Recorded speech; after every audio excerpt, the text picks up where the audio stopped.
Avtoshkola o'rtoqlar boshida qanaqa bo'lganini ko'ryapsizlar. Hozir esa qo'ldan kelgancha Allohning izni bilan o'rtoqlar mana shunaqa remont qilganmiz. Remont qilganlar o'zi biladi o'rtoqlar dardimni. Kamiga shu yerda o'zida o'rtoqlar hali hisob topqilmadik, $10,000 dan ko'proq ketdi. Hali bu o'rtoqlar mana bu eshiklarni hisoblamaganda buni o'rtoqlar yaqin akam qilib berdilar. Ko'rasizlar, taxminan mana shuni o'ziga $1000 atagandim. Ikkita eshik o'rnatganmiz.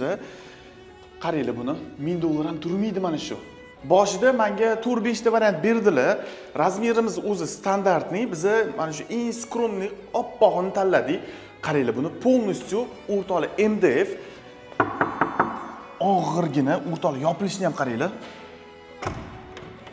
Bittida yopiladi. Men Muhammad Yusuf Sultanov bloger, Prava 5+ asoschisi. Mana masjidda o'rtoqlar полный remont qilganimizda bizga Rise Group bizga juda ham katta yordam berdi.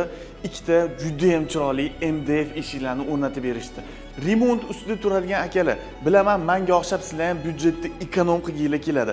Shuning uchun ham Rise Groupni sizlarga maslahat beraman. Ham sifatli, ham tejamkorlik o'rtoqlar bitta o'rinda turadi. Bemalol murojaat qilsanglar bo'ladi.